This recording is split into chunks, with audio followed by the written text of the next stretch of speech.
नमस्कार साथियों, स्वागत है आप सभी का आपके अपने परिवार स्टडी IQ पर। देवियों सज्जनों, आशा करते हैं आप सभी मस्त होंगे, स्वस्थ होंगे, खुश होंगे और अपनी पढ़ाई को बहुत जोर शोरों से कर रहे होंगे। सर किस पढ़ाई को? अच्छा, ये तो भाई फ्रेशर्स के लिए हम स्पेशली एक वीडियो बना रहे हैं और ये जो है ये आपको पूरा A to Z UPPCS का क्या सिलेबस है, किस प्रकार इसकी तैयारी होती है, किस प्रकार इसके मार्क्स होते हैं, इसकी पूरी एक कंप्लीट इंफॉर्मेशन आपको प्रोवाइड करेगा। तो अभी तक आपको इसके बारे में कुछ भी नहीं पता है तो आप मेरी इस वीडियो को देखिए, आपको A to Z ये सारी परीक्षा का पूरा पैटर्न आपको क्लियर हो जाएगा और आपको यह भी पता चल पाएगा किस चीज का कितना वेटेज है और किस चीज को वेटेज देना चाहिए। तो चलिए मेरे साथ स्टार्ट करते हैं इस सेशन को, जो कि बहुत इंपॉर्टेंट सेशन है, जो आपको A to Z हर चीज की जानकारी देगा और बहुत ही संक्षिप्त मैनर में देगा और एक स्ट्रैटेजी के साथ प्रोवाइड करेगा।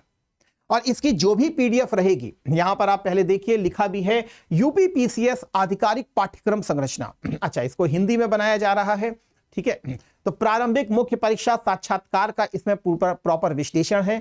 सामान्य अध्ययन 1 से लेकर 6, हिंदी और निबंध इसको भी कवर किया गया है।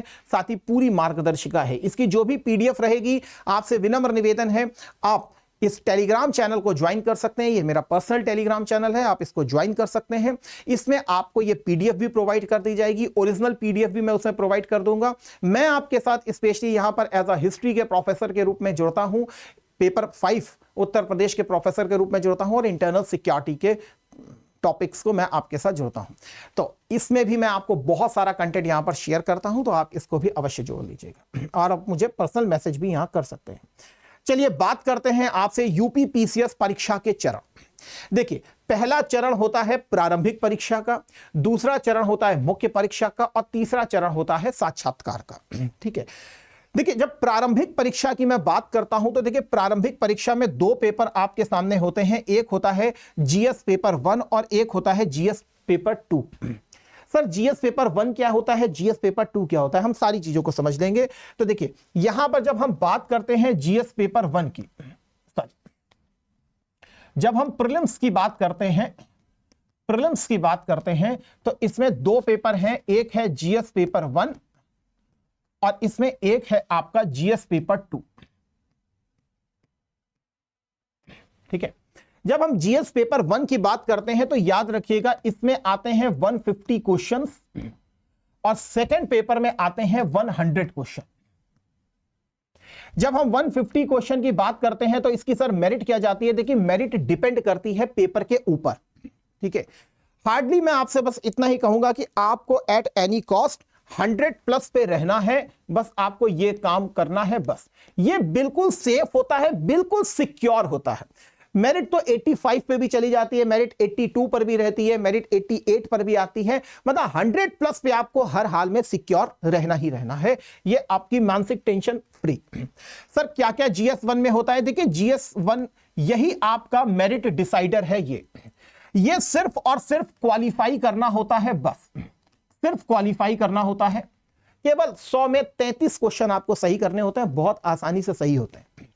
तो यहां पर सर क्या क्या आता है? देखिए, एक तो इतिहास का विषय आता है, इतिहास का विषय होता है, ठीक है। इसके अलावा मैं कहूं आपको ज्योग्राफी आपको देखने के लिए मिलेगी। इसके अलावा हम बात करें तो राज्य व्यवस्था, आपकी जो संविधान होता है वो यहां पर आपको देखने के लिए मिलती है। इसके अलावा अर्थव्यवस्था आएगी, अर्थव्यवस्था, इकोनॉमी जिसको आप कहते हैं। इसके अलावा फिर पर्यावरण और साइंस, पर्यावरण प्लस बेसिक साइंस, जो आपने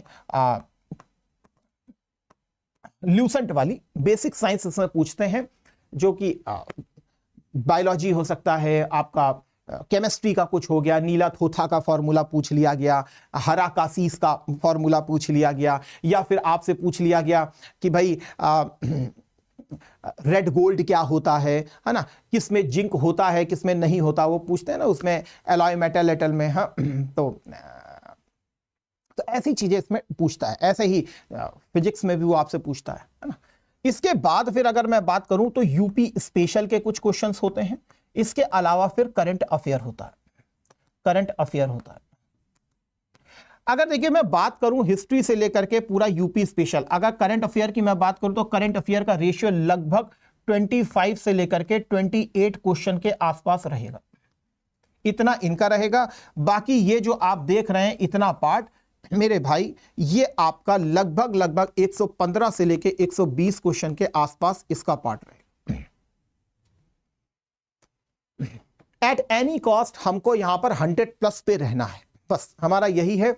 100+ का मतलब हो गया आप दूसरे दिन आकर के तुरंत अपना पेपर दे करके आए हैं और आकर के मेंस में तैयारी करना जुड़ जाइए कि हाँ भाई मेरा हो गया, मुझे कोई दिक्कत वाली बात नहीं है। इसमें क्या होता है, इसमें देखिए कुछ पेपर्स होते हैं, जैसे इसमें एक हिंदी का पेपर होता है, हिंदी का, ये बहुत कॉमन सी होती है। लास्ट 8 साल के पेपर को लगा लीजिए, आराम से जाकर के दे आइए पेपर, दिक्कत नहीं होगी। 8 साल इसमें एक पैराग्राफ आपसे पूछ लेता है और उस पैराग्राफ को आपने पढ़ा और वहीं पर आपको 5 क्वेश्चन दे देगा, उसी में ही आपको छांटने होते हैं, बहुत इजी होता है, आराम से आप निकाल सकते हैं। कुछ तद्भव तत्सम होते हैं, कुछ विलोम विलोम होते हैं, कुछ पर्यायवाची होते हैं, कुछ लेखनी गलत लिखी जाती है उसको सही करना होता है, इन सब चीजों पर टारगेट करता है। इसी प्रकार इंग्लिश में भी आपको एक पैराग्राफ देगा, यह भी इजी होता है, इसको भी आप पढ़ करके वहां पे 5 क्वेश्चन आसानी से सिक्योर कर सकते हैं। इसके अलावा एक डायरेक्ट इनडायरेक्ट होगा, एक 2 एक्टिव वाइज पैसिव वाइज होंगे, एक कंजक्शन होगा, एक स्पेलिंग एरर होगी, एक कुछ पैरा जंबल्स दे देगा, है ना। इस प्रकार से पूछा जाता है। लगभग इसका रेशियो कम से कम 20+ पे रहता है, इसका क्वेश्चन लगभग भी 20 के आसपास रहता है, 40 क्वेश्चन रहते हैं।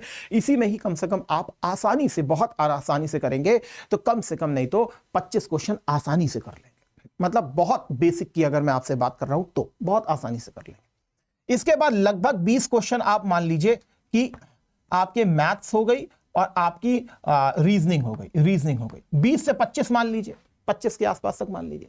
रीजनिंग बहुत आसान होती है, किसी प्रकार की कोई दिक्कत नहीं होती है। अगर मान लीजिए कि 10 क्वेश्चन आ रहे हैं रीजनिंग के, 12 क्वेश्चन रीजनिंग के आ रहे हैं, तो आप सिर्फ केवल PYQs के दम पर ही आप कम से कम नहीं तो आउट ऑफ 12 क्वेश्चन आप 8 से 9 क्वेश्चन आसानी से टैकल कर लेते हैं। सर हमको मैथ्स तो नहीं आती, कोई चिंता वाली बात नहीं है। मैथ्स भी अगर केवल PYQ के दम पर कर लेते हैं हम, तो विश्वास कीजिए बाकी आपकी क्लासेस तो चलती हैं, उसमें भी बात नहीं है। तो मैथ्स की अगर हम बात करें तो लगभग हर बार इसका एक ही सेट पैटर्न पर क्वेश्चन पूछता है। बेसिक अगर 12 क्वेश्चन भी आ रहे हैं तो बिल्कुल नॉर्मल तरीके से आप 5 से 6 क्वेश्चन आसानी से कर सकते हैं। इसके अलावा फिर डिसीजन मेकिंग आती है, तो डिसीजन मेकिंग के बहुत सारे वीडियो बने हैं। हमारे विवेक सर ने डिसीजन मेकिंग का वीडियो बनाया है, योगेंद्र सर ने डिसीजन मेकिंग का वीडियो बनाया है, तो आप देख लीजिए, बहुत आसानी से आप इसको कर सकते हैं, कोई बहुत बड़ी बात नहीं है। आपको यहां पर 33 क्वेश्चन सही करने हैं। अगर बहुत कठिन लगता हो ये सीसैट, तो हमारी भी क्लासेस चलती रहती हैं, यूट्यूब पर भी चलती हैं, पेड पे भी चलती हैं, तो उसमें आपको जो है ये चीजें सिखा भी दी जाती हैं, उसमें कोई बहुत बड़ी बात नहीं, ठीक है। लेकिन सारा दारोमदार जो होता है इसके ऊपर होता है, ये प्रिलिमिनरी फेज होता है, और इसमें अगर हम 100+ पे रहते हैं तो डैम श्योर रहता है कि हम बहुत आसानी से अपने प्रीलिम्स को क्वालिफाई कर लेते हैं, ठीक है। इसके बाद जो रहता है, आपको मालूम है, कुल 1500 अंक का मुख्य परीक्षा रहता है। इसमें क्या क्या होता है मैं भी आपको सेपरेट वे में दिखाऊंगा। सामान्य हिंदी, निबंध और 6 सामान्य अध्ययन के पेपर। यहां पर अगर आप देखें तो आपको दिख रहा होगा मुख्य परीक्षा मेंस एग्जामिनेशन डैशबोर्ड 1500 मार्क्स का है। कैसे 1500 मार्क्स का है, तो सामान्य हिंदी 150 अंक की आती है, निबंध 150 अंक का आता है, 200 अंक का पहला पेपर, दूसरा पेपर, तीसरा पेपर, चौथा पेपर, पांचवा पेपर, छठा पेपर। 1200 ये होगा और 300 ये होगा, तो 1500 मार्क्स का ये आपको पेपर देखने के लिए मिलेगा। यहां पर आप इस चीज को देख सकते हो कि 1500 अंक का पेपर है, और इसमें हिंदी, निबंध, GS1, GS2, GS3, GS4 और इधर GS5 और GS6। ये उत्तर प्रदेश विशेष से संबंधित है, क्योंकि आपको मालूम है कि उत्तर प्रदेश में ऑप्शनल का पेपर अब हटा दिया गया है। तो मेरे भाई ऑप्शनल का पेपर अब आपका नहीं होता, उसके बजाय ये उत्तर प्रदेश विशेष का पेपर पूछता है। तो सर क्या बहुत कठिन होता है? अरे नहीं, कठिन का नहीं है, बस स्ट्रैटेजी को समझना है। मैं अभी आपको सारा सब्जेक्ट दिखाऊंगा। इसको मैंने क्यों अलग किया है, क्योंकि जितना गंभीर GS1, GS2, GS3 तैयार होगा, उतना आसान आपका GS5 और GS6 हो जाता है। सर ऐसे कैसे हो जाता है? अभी रुकिए, अभी आपको बताते हैं, अभी आपको खुद समझ में आ जाएगा, ठीक है। तो अभी इतना समझ गए, अब एक एक को देखते हैं कि क्या क्या इसका सिलेबस है। यहां पर देखिए मैंने बहुत संक्षिप्त में इसको रखा है ताकि आप इसको बहुत बेहतर रूप में समझ जाएं। देखिए, जब हम सामान्य हिंदी की बात करते हैं तो 150 अंक का है। कोई ऐसा नहीं कि आपको इसमें व्याकरण सीखनी है, नहीं नहीं, व्याकरण का कोई गेम नहीं है। 150 अंक का पेपर। इसमें सबसे पहला जो आपको देगा, एक गद्यांश दे देगा। उस गद्यांश में ही आपको उसमें पूछ लेगा इसका भावार्थ क्या है, या इसका संक्षेपण क्या है, या इसमें पूछ लेगा कि भाई अंडरलाइन कर देगा। अंडरलाइन में पूछ लेगा कि इसको एक्सप्लेन कीजिए, रेखांकित शब्द हैं इनको आप एक्सप्लेन करने का प्रयास कीजिए। आपसे पूछ लेगा इसका आप टाइटल क्या देंगे। तो वो एक प्रॉपर आपको 200 शब्दों का लगभग गद्यांश दे देगा। उसी के आधार पर पूछेगा इसका टाइटल क्या होगा, इसका संक्षेपण क्या होता है कि 1/3 हो जाता है। 1/3 हो जाता है जो मूल आपको जो गद्यांश दिया जाता है उसका 1/3 में आपको लिखना पड़ता है संक्षेप में उसके मूल भावों को, तो संक्षेपण में आ जाता है। वैसे ही गद्यांश दे दिया जाता है तो 2 प्रकार के आएंगे, एक गद्यांश पहला आएगा, एक दूसरा आएगा। दूसरे में आपको संक्षेपण लिखना होता है, ठीक है। तो पहले वाले में गद्यांश देगा तो उसमें टाइटल भी पूछ सकता है, रेखांकित शब्दों के बारे में आपसे मांग सकता है चीजें। उसी प्रकार संक्षेपण आएगा, सेकंड गद्यांश आएगा, सेकंड गद्यांश में आपसे टाइटल मांगेगा, उसका संक्षेपण मांग लेगा, इस प्रकार से देगा। इसके अलावा यहां पर भी बहुत सारी चीजें एक्सप्लेन की गई हैं। सरकारी पेपर, अर्ध सरकारी, देखिए तार लेखन को अब वो पूछता उछता बिल्कुल नहीं है, ठीक है। अब तार आर वाला चला गया। तो सरकारी पत्र, अर्ध सरकारी पत्र, कार्यालय आदेश, अधिसूचना और परिपत्र, ये 5 प्रकार के दिए गए हैं। आपको केवल इसी को तैयार करना होता है, इसी के आधार पर वहां पर अपनी चीजों को लिखना होता है। लगभग 20 मार्क्स का आपको यहां पर ये क्वेश्चन देखने के लिए लगभग मिल जाता है। 20 मार्क्स एटलीस्ट आपको मिलते हैं। इसके अलावा लगभग शब्द ज्ञान प्रयोग है। शब्द ज्ञान प्रयोग क्या है, तो यहां पर आपको कुछ शब्द दे देगा वन वर्ड्स के रूप में, और आपको कहेगा कि इसका क्या अर्थ है, या एक पूरी लाइन लिख देगा अनेक अर्थों में और उसका वन वर्ड क्या है तो उसको दे देगा आपको। उपसर्ग और प्रत्यय आपको छांटने होते हैं, जैसे अधिक है या अधित्यका है, तो अधित्यका लिखा है तो उसमें पूछ लेगा कि भाई उपसर्ग क्या है, तो अधि उपसर्ग हो जाएगा, ऐसे पूछता है, ठीक है। ऐसे ही प्रत्यय है तो पीछे प्रत्यय लगता है तो वो हो गया। विलोम शब्द लगभग 10 आएंगे आपके, तो 10 विलोम शब्द पूछता है। वाक्यांश के लिए एक शब्द, तो अनेक शब्दों के लिए एक शब्द होता है ना, तो वैसे वाक्यांश के लिए एक शब्द। वर्तनी और वाक्य शुद्धि को भी पूछता है, वर्तनी भी दे सकता है, वाक्य शुद्धि भी देता है। मैं जा रही हूं, हाँ, मैं खा रही हूं, 2 लोग खा रहे, 2 लोग खा रही है, ऐसे पूछ लेगा तो 2 लोग खा रहे हैं, ऐसे फिर वो आपको वाक्य शुद्धि के रूप में पूछता है, आपको शुद्ध करना होता है। हिरण्यकश्यप लिखा है तो वो गलत लिखा है, हिरण्यकशिपु होता है, तो इस प्रकार से वो आपको पूछता है। इसी प्रकार लोकोक्ति और मुहावरे, लगभग 10 लोकोक्ति मुहावरे दोनों मिला करके पूछे जाते हैं। 30 मार्क्स का ये आता है क्वेश्चन। तो सामान्य हिंदी में ये सारी चीजें आपसे पूछेगा।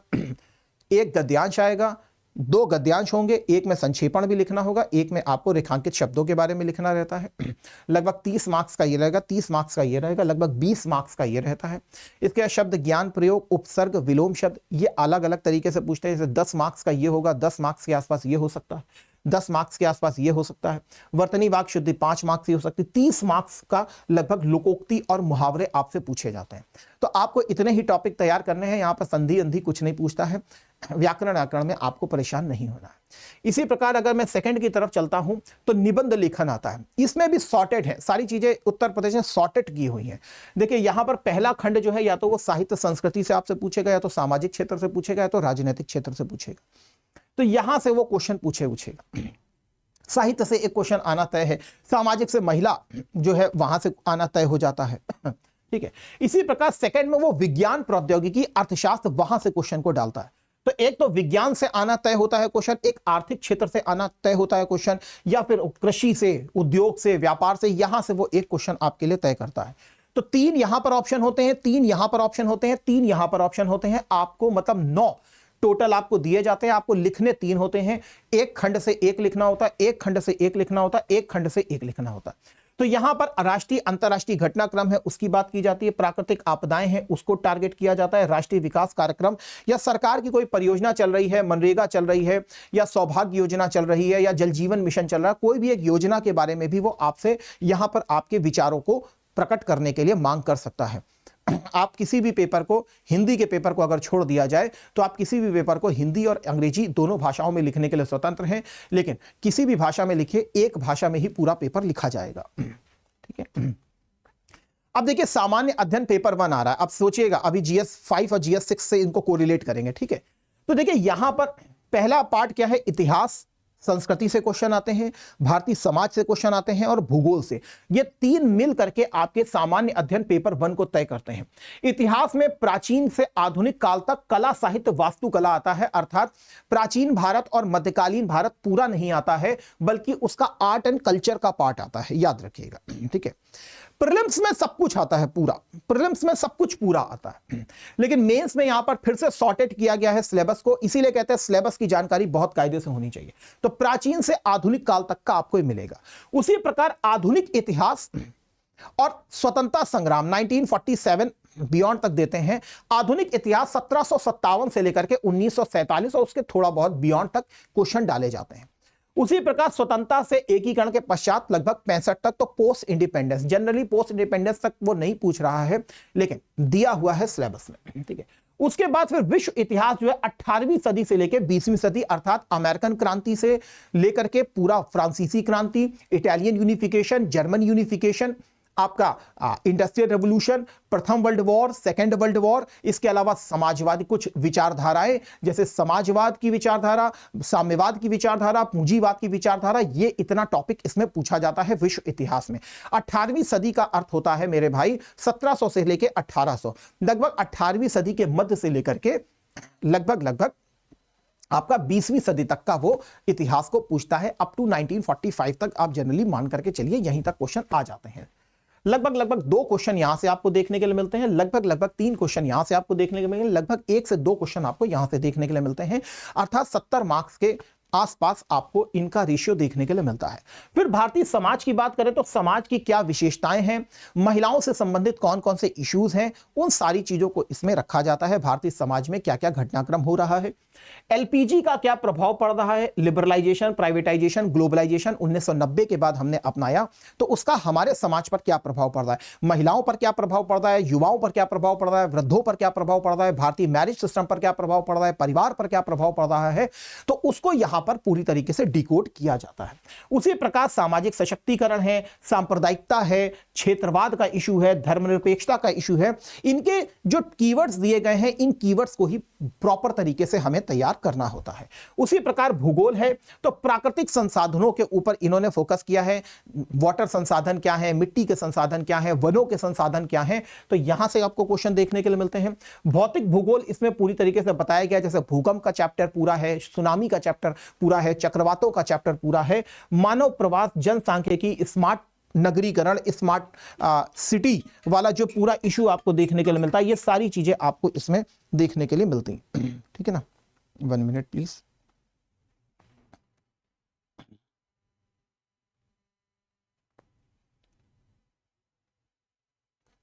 यस, ठीक है। तो ये 3 मिल करके आपको प्रॉपर चीजें बताते हैं। अब ऐसा नहीं है कि इसमें आपको विश्व का भूगोल पूछना चालू कर देंगे, नहीं, उसका कुछ पार्ट होता है, जैसे जल वाला पार्ट हो गया, थोड़ा सा वायुमंडल का पार्ट हो गया है ना, वायुमंडल का पार्ट हो गया, तो वो वाला पार्ट आ सकता है जिसे आप क्लाइमेटोलॉजी के रूप में भी थोड़ा देखते हैं, ठीक है। इसी प्रकार जब हम सेकंड की बात करते हैं तो इसमें पूरा संविधान आता है। मैं आपसे सीधी सी बात कहूं, पूरा संविधान आता है, जो भी आप पढ़ते हैं पूरा संविधान है, लक्ष्मीकांत का पूरा संविधान वो नॉर्मली देते हैं, ठीक है। तो आधार, विकास, विशेषताएं, संघ राज्य के कार्य क्या है, संसद, संवैधानिक पद, जन प्रतिनिधित्व अधिनियम, सारी चीजें इसमें दी गई हैं। इसको भी काउंटर किया जाता है करंट अफेयर के साथ। इसी प्रकार शासन व सामाजिक न्याय भी दिया गया है, जैसे ई गवर्नेंस का है, पारदर्शिता है, नागरिक चार्टर है, एनजीओज हैं, सेल्फ हेल्प ग्रुप्स हैं, इसे आप सोशल जस्टिस के रूप में जानते हैं। तो सामाजिक न्याय आपको देखने को मिलेगा और गवर्नेंस का पूरा इशू आपको देखने के लिए मिलेगा। गरीबी और भूख से संबंधित विषय डायरेक्ट क्वेश्चन आया था अगर आप पिछले साल का पेपर देखें। उसी प्रकार अंतरराष्ट्रीय पूरा इंटरनेशनल रिलेशनशिप भी आपको इसी में ही देखने के लिए मिलेगी, पूरी इंटरनेशनल रिलेशनशिप, ठीक है। इसी प्रकार अगर हम थर्ड पेपर की बात करें तो पूरी अर्थव्यवस्था पूरी है, जितना मैक्रो इकोनॉमिक्स है पूरा है, आर्थिक योजनाएं, नीति आयोग, सतत विकास लक्ष्य, डायरेक्ट क्वेश्चन पूछे जाते हैं। बुनियादी हमारा ढांचा, इंफ्रास्ट्रक्चर जो रोड है, रेलवे है, ये सारी चीजें, गरीबी से इशू, बेरोजगारी से इशू, सोशल जो हमारा इंक्लूसिव डेवलपमेंट है वहां से पूरे इसमें क्वेश्चन पूछे जाते हैं। अर्थव्यवस्था, उसी प्रकार एग्रीकल्चर से क्वेश्चन निकाले जाते हैं कि हमारा फसल प्रतिरूप क्या है, सिंचाई व्यवस्था क्या है, किस प्रकार से हमारा पीडीएस सिस्टम काम कर रहा है, फूड प्रोसेसिंग सेंटर कैसे काम करते हैं, लाइव स्टॉक मैनेजमेंट कैसे किया जाता है, लैंड रिफॉर्म्स कैसे उत्तर भारत में किए गए हैं, तो वो सारी चीजें इसमें आती हैं।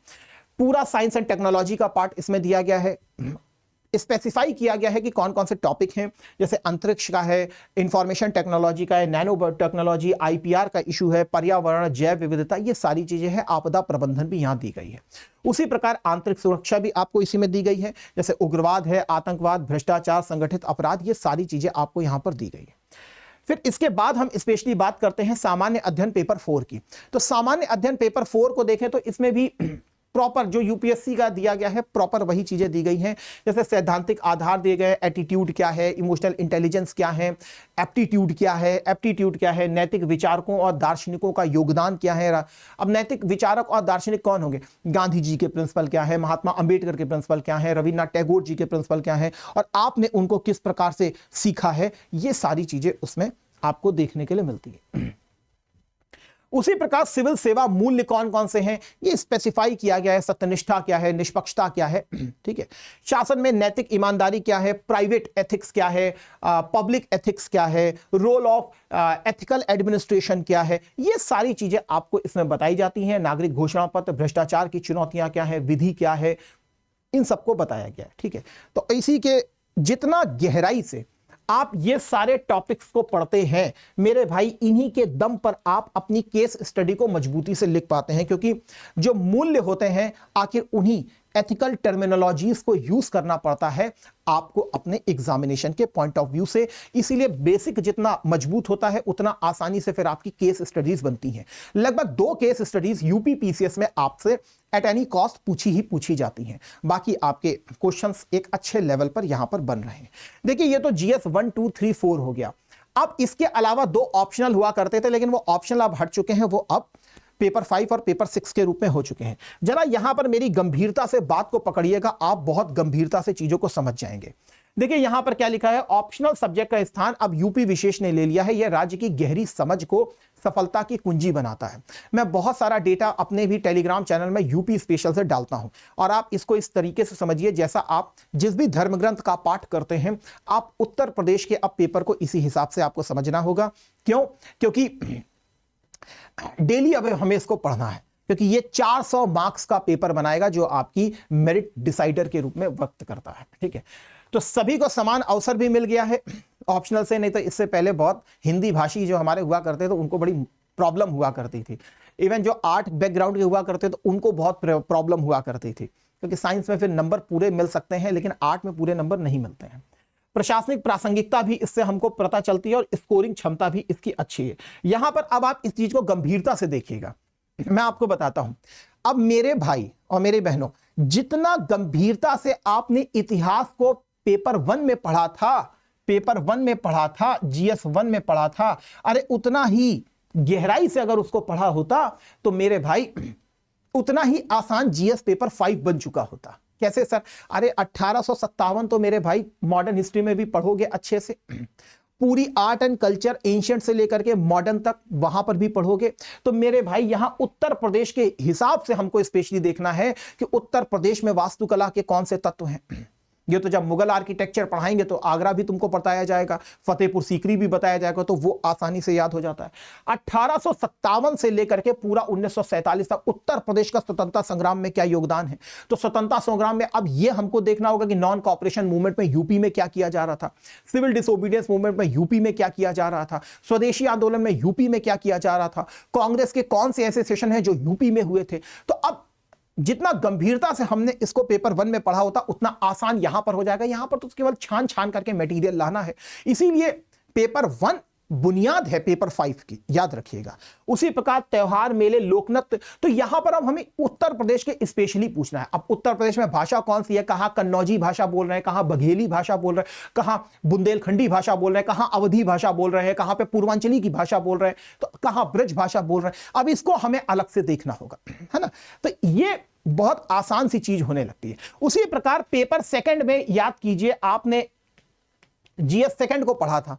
अरे तो आपको सर ने पढ़ाया होगा, राज्यपाल भी पढ़ाया होगा, मुख्यमंत्री भी पढ़ाया होगा, सब कुछ पढ़ाया होगा। हाँ, ये एक अलग बात है कि वहां थोड़ा सा लिबर्टी थोड़ी सी कम मिलती है ना, वहां पर चीजों की। लेकिन ऐसा तो है नहीं कि आप नहीं पढ़ेंगे, पंचायती राज नहीं पढ़ेंगे, लेकिन जब यहां पर आप मेरे साथ पढ़ेंगे तो अब इसके ऊपर गंभीरता से बात की जाएगी। राज्यपाल के ऊपर मुख्यमंत्री का रोल क्या है, 21वीं शताब्दी में मुख्यमंत्री का रोल क्या है, जो हमारे प्रमुख सचिव हैं, उत्तर प्रदेश के मुख्य सचिव है, चीफ सेक्रेटरी, उनका क्या रोल है, रोल ऑफ डीजीपी क्या है ना, और 21वीं शताब्दी में कौन कौन से थ्रेट्स उत्तर प्रदेश के सामने इमर्ज हो रहे हैं एक राज्य के रूप में, कौन कौन सी इंटरनल सिक्योरिटी के चैलेंजेस आ रहे हैं, किस प्रकार से उत्तर प्रदेश की विधानसभा और विधान परिषद का संबंध है, कैसे एक दूसरे की रेलेवेंसी को वो मजबूत कर रहे हैं, क्या इनके बीच में संबंध है, महाधिवक्ता और हाईकोर्ट के बीच में क्या संबंध है, वो सारी चीजें फिर आपको यहां देखनी पड़ेंगी। रोल ऑफ उत्तर प्रदेश लोक सेवा आयोग क्या है, उत्तर प्रदेश में इलाहाबाद उच्च न्यायालय का क्षेत्राधिकार किस प्रकार से काम करता है, राज्य निर्वाचन आयोग को लेकर के क्या शक्तियां हैं, राज्य निर्वाचन आयोग की उत्तर प्रदेश में क्या भूमिका है, क्या प्रासंगिकता है, ये सारी चीजें हैं। स्थानीय स्वशासन उत्तर प्रदेश में किस प्रकार से काम करता है, किस प्रकार से ग्राम है, नगर है, जिला है, तो किस प्रकार से इसको कैटेगराइज किया गया है, क्या पावर्स दी गई हैं, वो सारी चीजें आपको यहां पर बताई जाती है। पंचायत स्थानीय विकास योजनाएं क्या चल रही हैं, तो GS2 में आप वहां पे पढ़ते हो, लेकिन यहां पर और गहराई में हम इसको देखने का प्रयास करते हैं।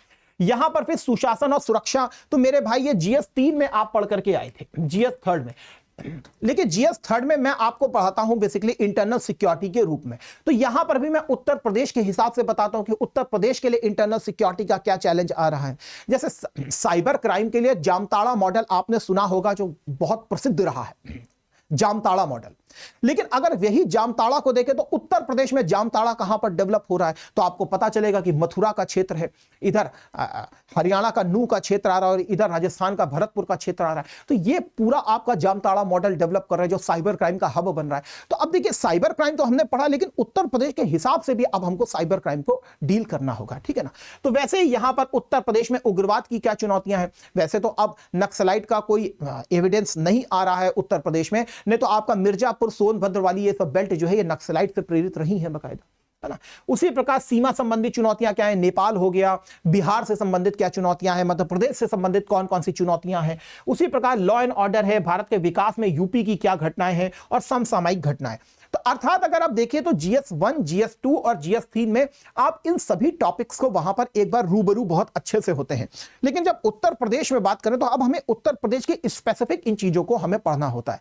लेकिन होता तो वही है, लेकिन यहां पर हमें यूपी के स्पेशल रिगार्डिंग पढ़ना होता है। तो जितनी गंभीरता से आप GS1, GS2, GS3 में पढ़ते हैं, उतना ही हमारे लिए आसान हो जाता है। इसी प्रकार उत्तर प्रदेश में जो सेकंड पेपर है या GS6 की बात करें तो अर्थव्यवस्था उद्योग। अब यहां पर अर्थव्यवस्था आपने GS3 में भी पढ़ा है, GS3 में भी पढ़ा है, लेकिन वहां पर आपने भारत का बजट पढ़ा, भारत के इकोनॉमिक सर्वे को पढ़ा। तो यहां पर सर आपको उत्तर प्रदेश का इकोनॉमिक सर्वे, उत्तर प्रदेश के बजट, उत्तर प्रदेश में कौन सी इकोनॉमी काम कर रही है, कैसे प्राइमरी सेक्टर काम कर रहा है, सेकेंडरी सेक्टर काम कर रहा है, टर्शियरी सेक्टर काम कर रहा है। अरे अर्थव्यवस्था तो वही है, सारा गेम होगा तो डेटा का चेंज होने वाला होगा तो वही चीज, समझ रहे हैं। MSME सेक्टर को देखना होगा, सेल्फ हेल्प ग्रुप्स को देखना होगा, किस प्रकार से यहां पर हम औद्योगिकरण को बढ़ावा दे रहे हैं, ये सारी चीजें होंगी। तो ये वहीं पे हमारा कवर हो जाएगा। इसी प्रकार GS फर्स्ट में आपने भूगोल को देखा था, इवन GS3 में आपने क्या कहते हैं पर्यावरण को देखा था। अब उत्तर प्रदेश के हिसाब से देखना होगा कि उत्तर प्रदेश का भूगोल क्या कहता है, उत्तर प्रदेश में तराई बेल्ट कैसी काम कर रही है, पठारी क्षेत्र में क्या हमारे पास संभावनाएं हैं, जो मध्यांचल का जो हमारा क्षेत्र है, गंगा घाटी, वहां पर कैसे है, ये जो गंगा जी आ रही है इसको कैसे हम लोगों ने कवर किया हुआ है, ऊपरी दोआब कौन सा है, लोअर दोआब कौन सा है, मिडिल दोआब क्या है, वहां पर कैसे सिंचाई के प्रोजेक्ट चल रहे हैं, कौन कौन सी हमारे डैम्स चल रहे हैं, ये सारी चीजें आपको यहां पर बताई जाती हैं। उत्तर प्रदेश का जो दक्षिणी क्षेत्र है वो खनिज समृद्ध है, तो कौन कौन से खनिज मिल रहे हैं, खनिज किस प्रकार से आधार के रूप में काम करते हैं, कौन सी इंडस्ट्रीज हमारे यहां काम कर रही हैं, global investor summit Uttar Pradesh में होता है तो उसका क्या बड़ा रोल है, कहां पर कौन सा इन्वेस्टमेंट आया है, ये सारी चीजें आपकी फिर इनमें कवर हम लोग करते हैं। उसी प्रकार अगर आप देखें तो GS3 में आप विज्ञान, नवाचार, जनसांख्यिकी, ये सब पढ़ के आते हो। वैसे ही विज्ञान तकनीक उत्तर प्रदेश में कैसे काम कर रही है, IIT BHU क्या कर रहा है, कानपुर क्या कर रहा है, AIPMT क्या कर, इस प्रकार की AKTU क्या काम कर रहा है, या चंद्रशेखर आजाद एग्रीकल्चर यूनिवर्सिटी है, आपकी आचार्य नरेंद्र देव जी की है, ये अब क्या कर रहे हैं, कौन सी ब्रीड डेवलप हो रही है एग्रीकल्चर में। अब ऐसी चीजों को देखना होगा कि क्या डेवलपमेंट उत्तर प्रदेश की कर रहे हैं। उसी प्रकार मछली पालन, रेशम पालन, बागवानी पालन में क्या क्या नए अनुसंधान किए जा रहे हैं, सरकार की क्या नीतियां हैं, तो इसके लिए पूरा वर्क किया जाता है। PPP है, जनसंख्या जनगणना विकास सूचकांक, ये सारी चीजें आपको दी जाती हैं उत्तर प्रदेश के पेपर में GS 6 में। तो कहीं ना कहीं आप ये देख रहे होंगे कि सर GS 1, GS 2, GS 3 को हम जितना गंभीरता से तैयार करेंगे उतना हमारे लिए GS 5 और GS 6 के पेपर बनते चले जाएंगे। हां, एक्सक्लूसिवली हमको वहां पर उत्तर प्रदेश को टारगेट करना होगा, ये बात आप बिल्कुल सही समझ रहे हैं। इसीलिए मैंने यहां पर एक पिक्चर भी बनाई हुई है, अगर आप देखें तो GS 1 का राष्ट्रीय इतिहास और भूगोल जो है GS 5 और GS 6 के इतिहास और भूगोल के लिए बिल्कुल उचित बैठता है। लेकिन यहां पर इसीलिए मैंने लिखा अलग अलग मत पढ़िए, अलग अलग मत पढ़िए। जब राष्ट्रीय स्तर पर कोई विषय पढ़े उसी समय उत्तर प्रदेश परिप्रेक्ष्य भी तैयार करें। वो हम अपनी तरफ से आपको तैयार कराते भी हैं और आप भी अपने पास जब तैयार करें तो इसी प्रकार से करें। उसी प्रकार GS 2 को यहां देखिए तो GS 2 ऑटोमेटिकली GS 5 से यहां पर आकर के जुड़ गया है ना। अब लेकिन यहां उत्तर प्रदेश के एडमिनिस्ट्रेशन की परिप्रेक्ष्य में हमको बात करनी होगी। उसी प्रकार GS 3 को अगर आप देखें तो GS 5 और GS 6 दोनों में इसका एक बड़ा रोल आपको देखने के लिए मिलता है। इसीलिए वास्तविकता में ऑप्शनल पेपर हटना हमारे हिंदी भाषी छात्रों के लिए बहुत बड़ा एक सुखद अनुभव रहा है। इसी बार आप देखिए ना कितने हमारे यहां से कितने सिलेक्शन हुए आपके क्या कहते हैं हिंदी माध्यम को लेकर के, ठीक है ना। तो इस प्रकार से आप पूरे GS 6 के पेपर को जान चुके हैं। इसके बाद आप इसको क्वालिफाई करते हैं, तब फिर 100 मार्क्स का आपका इंटरव्यू होता है। तो आप देखिए सारा दारोमदार मेंस के ऊपर ही है, ठीक है। आशा करता हूं आप इस चीज को समझ गए होंगे। चलिए इसके बाद मैं आपको यह भी बताना चाहूंगा कि खासकर हमारे जो हिंदी भाषा को जो प्रेफर करते हैं हमारे भाई और हमारे बहनें, उनके लिए स्पेशली डिमांड के ऊपर हम लेकर के आए हैं एक बैच जिसका नाम है अभ्युदय। अभ्युदय एक सशक्त टीम आपको यहां पर मिलती है, जो आपको यहां दिख भी रही है। जो दिख रहे हैं चेहरे वही आपको बेसिकली यहां पर डील करेंगे। मैं आपको स्पेशली पूरे इतिहास का सब्जेक्ट डील करता हूं मेंस के पॉइंट ऑफ व्यू से, पेपर 5 के सब्जेक्ट को डील करता हूं मेंस के पॉइंट ऑफ व्यू से, और इंटरनल सिक्योरिटी को डील करता हूं मेंस के पॉइंट ऑफ व्यू से। क्योंकि मैं बहुत ज्यादा आपको आंसर लिखाता हूं तो मेरा मेंस के पर्सपेक्टिव से मैं आपसे मिलूंगा। वैसे ही सभी सम्मानित टीचरों के अपने अपने डिपार्टमेंट हैं, जोन हैं। हमारे इमरान सर आपके लिए करंट अफेयर के साथ जुड़ते हैं और साथ ही आपके पॉलिटी के लिए जुड़ते हैं। वैसे ही आप हमारे सैलानी सर को देख रहे हैं, वो तो विज्ञान के लिए जुड़ते हैं। अमित श्री सर को देखेंगे तो वो आपके लिए स्पेशली भूगोल के लिए जुड़ते हैं। सर को देख रहे हैं तो वो आपके लिए पॉलिटी के लिए भी जुड़ते हैं और साथ में गवर्नेंस के लिए भी जुड़ते हैं। वैसे ही आप यहाँ हरी सर इतिहास के लिए भी बेसिकली जुड़ते हैं। योगेंद्र सर को देख रहे हैं तो वो करंट अफेयर भी आपको पढ़ाते हैं, सोसाइटी भी आपको पढ़ाते हैं। इसके अलावा एथिक्स और साथ में GS पेपर 6 के लिए जुड़ते हैं। रजत सर इकोनॉमी के लिए, मैं आपके साथ, मैंने आपको अपना बता ही दिया, सर जो है आपके साथ हिंदी के लिए जुड़ते हैं। तो एक सशक्त टीम आपको यहां पर देखने के लिए मिलेगी। अच्छा, इस समय आपको मैं बताना चाहूं तो बेसिकली बैच हमारा 25 मई से स्टार्ट हो रहा है। बहुत विनम्र निवेदन है इसी समय आप एडमिशन लीजिएगा, क्योंकि मिशन मोड में तैयारी की जा रही है 6 दिसंबर को टारगेट करते हुए। आप इसमें पार्टिसिपेट कीजिए। वो भी भाई बहन हमारे एडमिशन ले सकते हैं जो 2027 के लिए भी प्रिपेयर कर रहे हैं।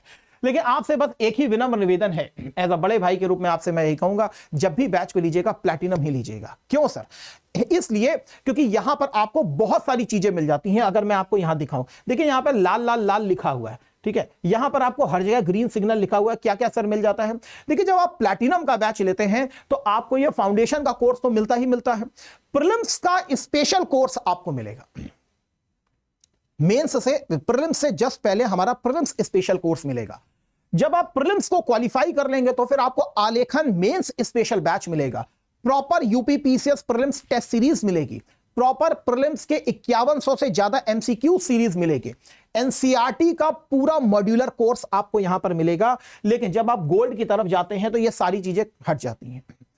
तो यहां पर ये हमने सारी चीजें आपको प्रोवाइड की हैं। आपके घरों में प्रॉपर हमारी किताबें भी जाती हैं। ये किताबें 20 किताबों का सेट है, अपने आप में एक बड़ा वर्जन है किताबों का, आप ये समझ लीजिए।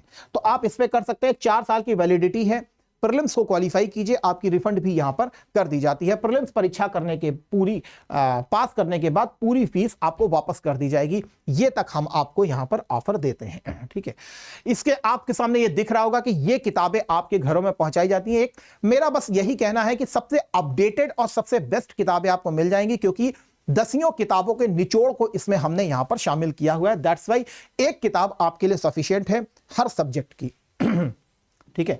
इसी प्रकार आपको दिख रहा होगा कि हम हैंड रिटन में भी आपको यहां पर नोट्स प्रोवाइड करेंगे। टीचर अपने नोट्स भी लिखवाएगा, आंसर राइटिंग भी लिखवाएगा। इस प्रकार के आपको क्रक्स प्रिंटेड फॉर्म में भी नोट्स यहां पर प्रोवाइड किए जाएंगे किताबों के अलावा, ठीक है। तो ये सारी चीजें आपको दी जाएंगी। इस प्रकार 72 घंटे के अंदर आपका इवैल्यूएशन भी यहां पर किया जाता है। तो 72 घंटे के अंदर आपको इवैल्यूएशन भी इस प्रकार से करके प्रदान किया जाता है ताकि आप कर सकें। एक 1-to-1 आपको मेंटोरशिप भी दी जाती है। तो ये 1-to-1 मेंटोरशिप भी आपकी चल रही है ताकि आपको इस जर्नी में कहीं पर भी कोई प्रॉब्लम ना है। इवन मैं भी एज अ मेंटोर के रूप में, टीचर के रूप में आपके साथ जुड़ता हूं, खासकर पेड बैचेस में। मैं अपने भी आपके ग्रुप बनाता हूं जो टेलीग्राम के होते हैं, जिसमें मैं अपने अनुभवों के हिसाब से भी आपको लीड करने का प्रयास करता हूं।